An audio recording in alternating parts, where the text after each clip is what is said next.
Trust us, we're the experts. If I had a Bitcoin for every time I've heard that over the past 2 years, I might almost be just as rich as Elon Musk. Almost. Now, don't get me wrong. I'm not saying that there aren't trustworthy experts out there. For example, Dr. Peter McCullough and Dr. Robert Malone come to mind. However, the list of those that are less than credible is much, much longer. Let's take a look at one of those epic failures of the public health establishment.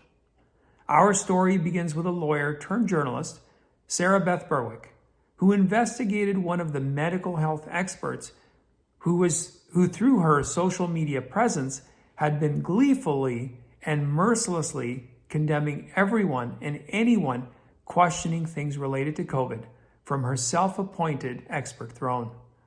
The expert in question was Risa Hoshino MD, who spent most of the pandemic online touting herself as an exhausted frontline healthcare worker, public health and virus science expert, and social media warrior queen. Right up until recently, she had been constantly posting alarming COVID fear porn, like this March 24th post. Not sure how someone can tell me to my face that COVID is over.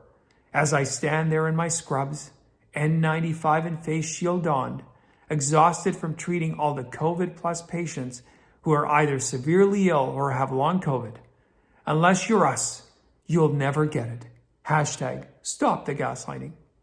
She often tweeted about the struggle of wearing an N95 mask for 12-hour shifts and recited countless heartbreaking stories of sick and dying children in her ICU, along with selflessly toiling away in the COVID death wards and telling everyone else to shut up and take the injections. She also liked posting pictures of herself in bikini outfits and being out to swanky dinners with friends.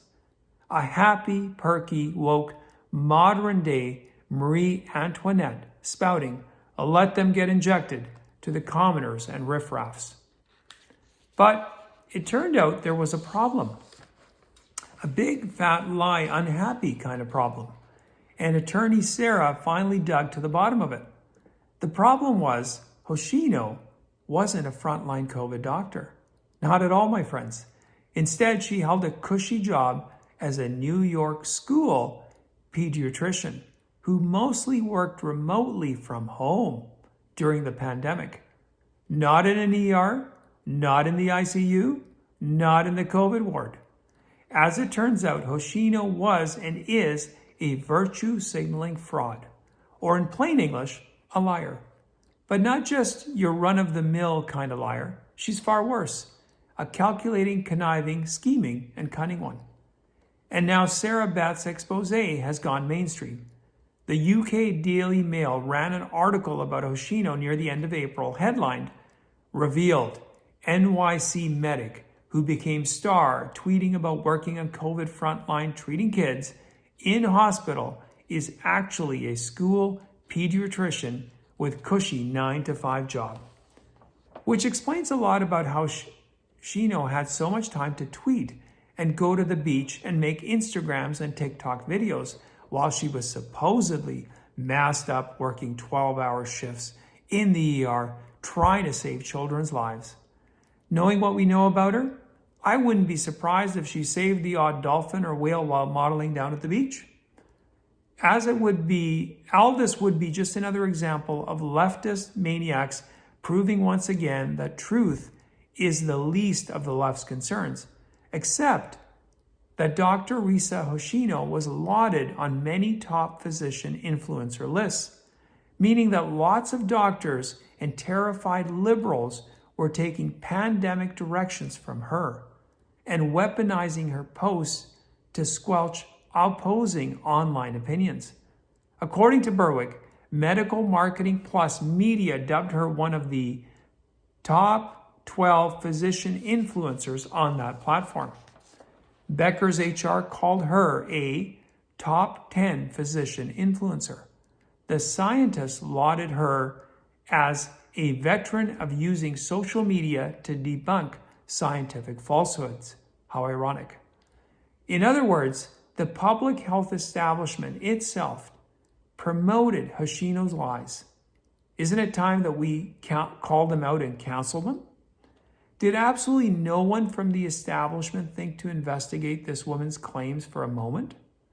Were they simply blinded by and taken in by Hoshino's charm and personality? It's just not credible that they fell for Hoshino's deception for 2 years. After all, these folks all know each other. They're all vying for the top position like in every industry. They can all pick up the phone anytime, and they must have.